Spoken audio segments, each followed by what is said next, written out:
Nordic മലയാളിയിലേക്ക് സ്വാഗതം. നാട്ടിൽ നിന്ന് ഒരുപാട് ആൾക്കാർ ഫോൺ ചെയ്ത് ചോദിക്കാം, അപ്പോൾ എളുപ്പമല്ല. പിന്നെ ഇതിൻ്റെ അകത്തൊരു ഒന്നും അസാധ്യമല്ല. നമസ്കാരം, ഞാൻ ഡോക്ടർ അനൂപ് ജിനദേവൻ. നാട്ടിൽ ഞാൻ തൊടുപുഴയിൽ നിന്നാണ്. ഇവിടെ 2005 ഫിൻലൻഡിലെത്തി.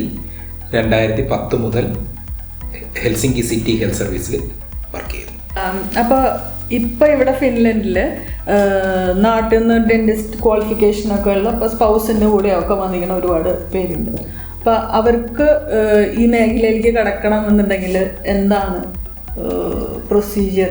യഥാർത്ഥത്തിൽ അതൊരു നല്ല ക്വസ്റ്റ്യൻ ആണ്. കാരണം എന്താണെന്ന് വെച്ച് കഴിഞ്ഞാൽ ഒരു മാസത്തിൽ ഒന്നെങ്കിലും വെച്ച് നമ്മൾ പുതിയ ആൾക്കാർ വരുന്നുണ്ട്. പലരും ഇവിടെ IT പ്രൊഫഷണൽസ് ആയിട്ട് വരുന്നവരുടെ സ്പൗസാണ് ഡെന്റിസ്റ്റ്. എനിക്ക് നാട്ടിൽ ഒരുപാട് ഡെന്റിസ്റ്റുമാരുണ്ട്. ഇപ്പോൾ ഒരുപാട് ഡെന്റൽ കോളേജുകളും ഡെന്റിസ്റ്റുമാരൊക്കെ ഉണ്ട്. അതുകൊണ്ട് തന്നെ അതിൻ്റെ ഒരു റിഫ്ലക്ഷൻ എന്നുള്ള രീതിയിലായിരിക്കും കൂടുതൽ ആൾക്കാർ ഇങ്ങോട്ട് വരുന്നുണ്ട്. അതിൻ്റെ ഒപ്പം നാട്ടിൽ നിന്ന് ഒരുപാട് ആൾക്കാർ ഫോൺ ചെയ്ത് ചോദിക്കാം. ഇപ്പം നമ്മളിവിടെ പ്രാക്ടീസ് ചെയ്യുന്നുണ്ടെന്ന് അറിയുന്നത് നമ്മളിപ്പം സോഷ്യൽ മീഡിയയിലൊക്കെ നമ്മൾ ആരെങ്കിലും കാണുമ്പോൾ പുള്ളി അവിടെ ഡെന്റിസ്റ്റ് ആണല്ലോ, അപ്പോൾ അവിടെ എന്തായാലും എത്താൻ പറ്റും. അപ്പോൾ അങ്ങനെയും ഒരുപാട് ആൾക്കാർ ചോദിക്കുന്നുണ്ട്. അതുകൊണ്ട് ഈ ഇൻഫർമേഷൻ വളരെ ആർക്കെങ്കിലും ഉപകാരപ്പെടുമെങ്കിൽ അത് വളരെ സന്തോഷമുണ്ട്. അതായത്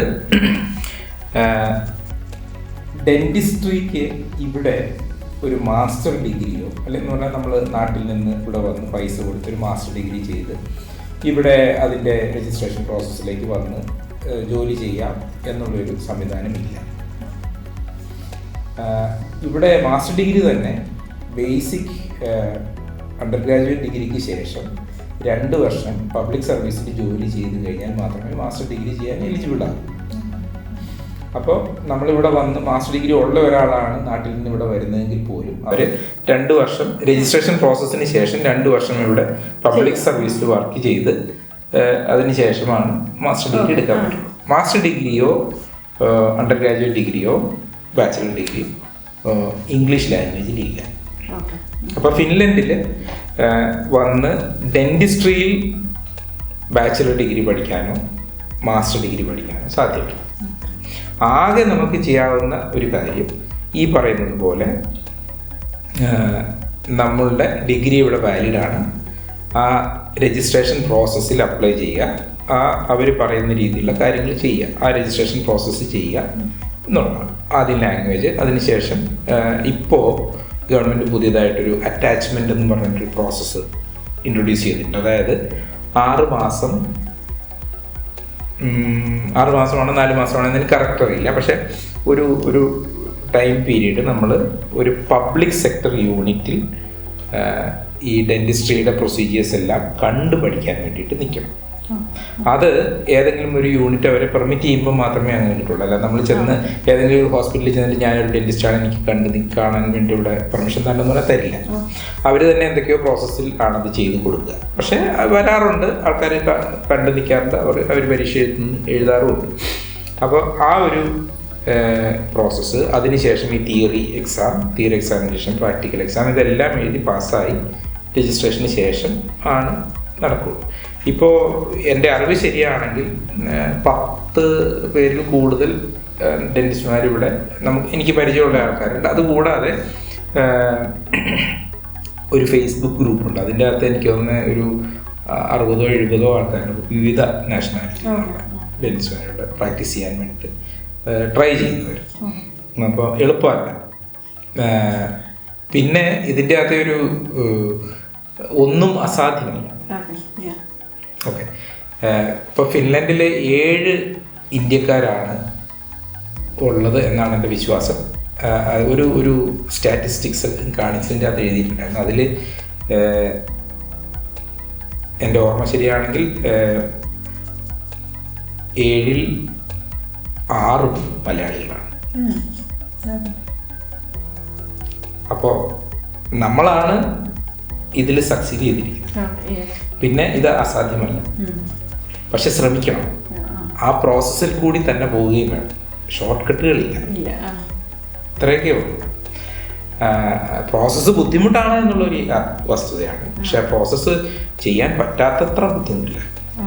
അപ്പോൾ അതിന് ശ്രമം മാത്രമേ വേണ്ടൂ. പിന്നെ കുറച്ച് ലക്ക് വേണം. അതായത് ഈ അറ്റാച്ച്മെന്റ് എന്നൊക്കെ പറയുന്ന അതിന് പെർമിഷൻ കിട്ടണം. അത് വളരെ റാൻഡം ആയിട്ടാണ് സെലക്ട് ചെയ്യുന്നത്. പിന്നെ ടൈം ടു ടൈം ഇവരുടെ ഷോർട്ടേജിനനുസരിച്ചിട്ട് ഇവർ തുർക്കു യൂണിവേഴ്സിറ്റിയിൽ ഒരു ചെറിയ ഷോർട്ട് കോഴ്സ് ഓർഗനൈസ് ചെയ്യണം. അതൊരു ബ്രിഡ്ജിങ് കോഴ്സ് പോലെയാണ്. ആ ബ്രിഡ്ജിങ് കോഴ്സിൻ്റെ ഒരു പ്രത്യേകത എന്താണെന്ന് വെച്ച് കഴിഞ്ഞാൽ അവർ എല്ലാം നന്നായിട്ട് പഠിപ്പിക്കും. ഒരു ഫിന്നിഷ് സ്റ്റാൻഡേർഡിൽ എങ്ങനെയാണ് വർക്ക് ചെയ്യേണ്ടത് നന്നായിട്ട് പഠിപ്പിച്ചിട്ട് ഈ എക്സാംസ് എല്ലാം ആ കോഴ്സിൽ കണ്ടക്ട് ചെയ്യും. അപ്പോൾ അത് കുറച്ചും കൂടി എളുപ്പം.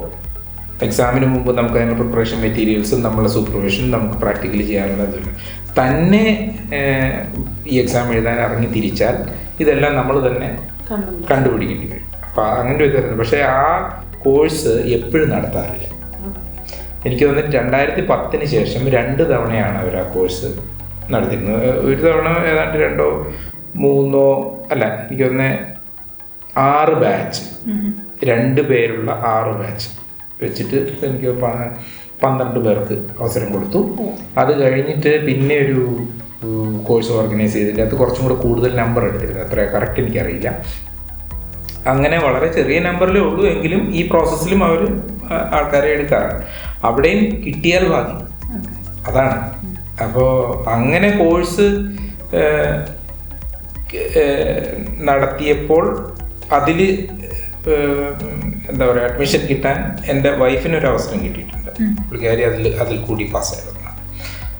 പിന്നെ എനിക്ക് മനസ്സിലായത് ഒരു കോഴിക്കോട്ടെന്നുള്ള വേറൊരു ഡെന്റിസ്റ്റ്, ഒരു നമ്മുടെ ഒരു പരിചയമുള്ളൊരു ഡെന്റിസ്റ്റ്, അവർക്കും ഈ കോഴ്സിൽ കൂടി പ്രോസസ്സ് ഫിനിഷ് ചെയ്യാൻ പറ്റിയിട്ടുണ്ട്. അപ്പോൾ അത് നമ്മുടെ ടൈം കറക്റ്റ് ആണെങ്കിൽ അതിലും അഡ്മിഷൻ കിട്ടാം, അല്ലെങ്കിൽ തന്നെ എഴുതാം. അതാണ്. പക്ഷേ ഒരു ജോലി എന്നുള്ള നിലയ്ക്ക് ഇതൊരു നല്ല പ്രൊഫഷനാണ്. കുറച്ച് എന്താ പറയുക നമുക്ക് കുറച്ച് റെപ്യൂട്ടേഷനും ഒരു ഡിഗ്നിറ്റിയും ഒക്കെ കിട്ടുന്ന ഒരു പ്രൊഫഷനാണ്. വളരെ ഡിമാൻഡുള്ള ഒരു പ്രൊഫഷൻ. ഇവിടെ ഡെന്റിസ്റ്റ്മാർ കുറവാണ്. അപ്പോൾ എന്താണ് ഒരു ദിവസത്തെ യൂഷ്വൽ വർക്കിംഗ് അവേഴ്സ്? ഓക്കെ, നമ്മളിപ്പോൾ നാട്ടിൽ നോർമലി വർക്ക് ചെയ്യുകയാണെങ്കിൽ 50 പേഷ്യൻ്റൊക്കെ നോർമലാണ്. പബ്ലിക് സെക്ടറിൽ വർക്ക് ചെയ്യുകയാണെങ്കിൽ പ്രത്യേകിച്ച്. ഇവിടെ 10 പേഷ്യൻ്റാണ് ഒരു ആവറേജ് നമ്പർ. അതിൻ്റെ കാര്യം എന്താ വെച്ച് കഴിഞ്ഞാൽ 30 മുതൽ 40 മിനിറ്റ് വരെ നീളുന്ന പ്രൊസീജിയേഴ്സാണ് നമ്മൾ ചെയ്തുകൊണ്ടിരിക്കുന്നത്. അപ്പോൾ അതിനുശേഷം നമുക്ക് എഴുതാനൊക്കെ ഉള്ള സമയം. രാവിലെ 7:30 ജോലി തുടങ്ങുന്നു, അരമണിക്കൂർ നമുക്ക് പേപ്പർ വർക്കുകളും ഓഫീസ് വർക്കും ഒക്കെ ചെയ്യാൻ പറ്റും. 8 മണി മുതൽ നമ്മുടെ നോർമൽ വർക്ക് തുടങ്ങും. അതെല്ലാം നമ്മൾ തന്നെ ചെയ്യണം, അതിന് വേറെ ആരും ഇല്ല? ഇല്ല, അതില്ല. നമ്മൾ നോർമൽ നമ്മുടെ വർക്ക് ചെയ്യുന്നു, അതിൻ്റെ ഒപ്പം ചെയ്യാനുള്ള പേപ്പർ വർക്കുകളെല്ലാം ചെയ്യുന്നു. 11:30 മുതൽ 12 വരെ അരമണിക്കൂർ ലഞ്ച് ബ്രേക്ക് ഉണ്ട്. 3:15 ജോലി തീരും. അപ്പം ഇത് വളരെ ഇതാണ് എന്ന് പറഞ്ഞാൽ യാതൊരു സ്ട്രെസ്സും ഇല്ല. നമുക്കറിയാവുന്ന ജോലിയാണ് ചെയ്യുന്നുണ്ട്. അതുകൊണ്ട് ജോലി നമുക്ക് സ്ട്രെസ് ഉണ്ടാക്കാറില്ല. പക്ഷെ വരുന്ന പേഷ്യൻ്റ് ബുദ്ധിമുട്ടുള്ള ടൈപ്പ് പേഷ്യൻസ് വന്നു കഴിഞ്ഞാൽ ഉള്ള സ്ട്രെസ്സൊക്കെ ഉള്ളു. അത് ഏത് രാജ്യത്ത് എവിടെ ജോലി ചെയ്താലും ആ സ്ട്രെസ്സൊക്കെ വരാനും അത്രയൊക്കെ ഉള്ളൂ.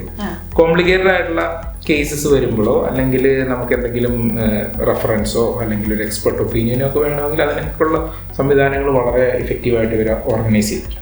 അപ്പം നമ്മളതിലെല്ലാം ആ സിസ്റ്റത്തിൽ കൂടെ നമ്മളങ്ങ് പോയാൽ നമ്മൾ വളരെ അഡ്വഞ്ചറസ് ആകുമ്പോൾ മാത്രമേ നമുക്ക് ഓവർ സ്ട്രെസ് വരും.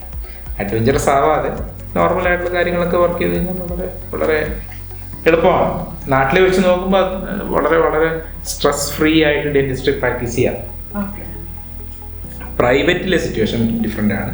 പ്രൈവറ്റ് സ്റ്റിൽ ഡിമാൻഡിങ് ആണ്. ഒത്തിരി ആൾക്കാരെ എടുക്കണം, നമ്മൾ ടൈം കീപ്പ് ചെയ്യണം, പിന്നെ നമ്മൾ ഇൻകം ജനറേറ്റ് ചെയ്യണം.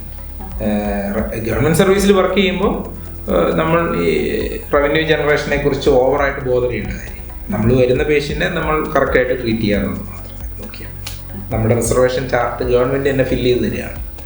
നമ്മളായിട്ട് പേഷ്യൻറ്റിനെ പിടിക്കണ്ടേ. പ്രൈവറ്റിൽ വർക്ക് ചെയ്യുമ്പോൾ അങ്ങനെയല്ല. നമ്മൾ ഇരിക്കുമ്പോൾ നമ്മുടെ അടുത്ത് പേഷ്യൻസ് വരും എന്ന് നമ്മൾ ഉറപ്പ് വരുത്തണം. അത് കാരണം ഏതെങ്കിലും ഒരു ഫാം ആയിരിക്കുമല്ലോ നമ്മളെ എംപ്ലോയ് ചെയ്യുന്നത്. അപ്പോൾ നമ്മൾ ബോർഡ് വെച്ചിരിക്കുകയും നമ്മുടെ അടുത്ത് രോഗികൾ വരാതിരിക്കുകയും ചെയ്ത് കഴിഞ്ഞാൽ കുറച്ച് കഴിയുമ്പോൾ ആ കമ്പനി നമ്മൾ പറഞ്ഞു വിടും. അപ്പോൾ ഇത്ര വർഷമായിട്ട് ഇങ്ങനെ ഭയങ്കര സ്ട്രിക്റ്റ് പ്രൊസീജിയേഴ്സും റൂൾസ് ഒക്കെയാണല്ലോ. അപ്പോൾ എന്തെങ്കിലും അബദ്ധങ്ങളോ പ്രശ്നങ്ങളോ അങ്ങനെ വല്ലതും പറ്റിയിട്ടുണ്ടോ? മെഡിക്കൽ പ്രൊഫഷൻ്റെ ഒരു പ്രത്യേകത എന്താ വെച്ചാൽ errors will be always there. നമ്മളൊരു മനുഷ്യനാണ്, നമ്മൾ ട്രീറ്റ് ചെയ്യുന്ന മനുഷ്യരാണ്. ഓരോ പേഷ്യൻറ്റും വ്യത്യസ്ത രീതിയിലാണ് നമ്മളോട് ഇടപെടുകയും നമ്മുടെ കേസസും ഡിഫറെൻ്റ് ആയി. നമുക്കൊരു അസംബ്ലി ലൈനിൽ നിന്ന് വന്ന പോലെ കാര്യങ്ങൾ ചെയ്യാൻ പറ്റില്ല. അപ്പം നാട്ടിൽ നിന്നും ഉള്ള ഒരു വ്യത്യാസം എന്താണെന്ന് വെച്ച് കഴിഞ്ഞാൽ, നമുക്ക് തെറ്റ് പറ്റിയാലും ആ തെറ്റ് പറ്റിയാൽ എന്ത് ചെയ്യണം എന്നതിനൊരു പ്രോട്ടോകോൾ മനസ്സിലായി. അപ്പൊ നമുക്ക് കുറച്ചും കൂടി എളുപ്പമാണ്. അപ്പൊ നമ്മുടെ ഭാഗത്തു നിന്നാണ് തെറ്റ് പറ്റിയതെങ്കിൽ നമ്മളത് അഡ്മിറ്റ് ചെയ്യുക, അതിൻ്റെ അതിനെന്താണ് പിന്നെ ചെയ്യേണ്ടതെന്നുള്ളത് നമ്മുടെ സൂപ്പർവൈസറോ അല്ലെങ്കിൽ നമ്മുടെ ബോസുമായിട്ട് ഡിസ്കസ് ചെയ്ത് ആ പ്രോസസ്സിൽ കൂടെ പോവുക. നമ്മൾ ഹൈഡ് ചെയ്യാനോ നമ്മൾ സ്വന്തമായിട്ട് അത് മാനേജ് ചെയ്യാനോ ഒരു ക്ലാൻഡസ്റ്റൈൻ അഫയേഴ്സ് ഒന്നും ഉണ്ടാക്കാതെ മുമ്പോട്ട് പോവുകയാണെങ്കിൽ ഇറ്റ്സ് വെരി ഈസി. അബദ്ധങ്ങൾ എന്ന് പറയാൻ പറ്റില്ല, പക്ഷെ നമ്മൾ പ്രതീക്ഷിക്കാത്ത റിസൾട്ട്സ് നമ്മുടെ ട്രീറ്റ്മെന്റിൽ നിന്ന് വന്നിട്ടുണ്ട്. അത് ആൾക്കാർ ക്വസ്റ്റ്യൻ ചെയ്തിട്ടുണ്ട്, പരാതി കൊടുത്തിട്ടുണ്ട്. അത് പരാതി പല ലെവലിൽ കൊടുക്കും. ഈവൻ ഓംബുഡ്സ്മാനൊക്കെ ഉണ്ട് അവിടെ ഒക്കെ പരാതി പോയ അവസരങ്ങൾ ഉണ്ടായിട്ടുണ്ട്. അതായത് പേഷ്യൻ്റ് എക്സ്പെക്ടേഷൻ അനുസരിച്ചിട്ടല്ല നമ്മുടെ ട്രീറ്റ്മെൻറ്റ് ഔട്ട്കം വന്നത് എന്നുകൊണ്ട് അവർ പരാതി കൊടുത്തിട്ടുണ്ട്. അതിനുള്ള റൈറ്റ് പേഷ്യൻസിനുണ്ട്. ബേസിക്കലി ഞാൻ മനസ്സിലാക്കിയെടുത്തോളം യൂറോപ്യൻ രാജ്യങ്ങളിലൊക്കെ ഡോക്ടർമാരെക്കാൾ കൂടുതൽ അവകാശങ്ങൾ പേഷ്യൻസിനുണ്ട് ട്രീറ്റ്മെൻറ്റ് കേസിൽ. അവർക്ക് വളരെ ക്വാളിറ്റിയുള്ള ട്രീറ്റ്മെൻറ്റ് കിട്ടാനുള്ള അവകാശം അവർക്കുണ്ട്. അത് ചോദ്യം ചെയ്യാൻ അവർക്ക് പറ്റും.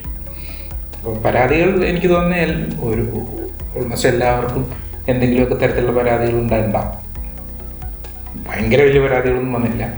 വലിയ എക്സ്പ്ലനേഷൻ കൊടുക്കേണ്ട അവസ്ഥകളൊന്നും ഉണ്ടായിട്ടില്ല ഭാഗ്യവശാൽ ഇതുവരെ.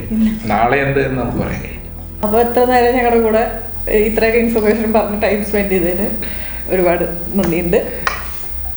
ഇങ്ങനെ ഒരു അവസരം തന്നതിൽ എനിക്കും ഒരുപാട് നന്ദിയാണ്. വീണ്ടും മറ്റൊരു അവസരത്തിൽ നമുക്ക് വേറെ കൂടുതലായിട്ട് എന്തെങ്കിലും ഞാൻ പറയേണ്ടതുണ്ടെങ്കിൽ നമുക്ക് വേറെ അവസരം.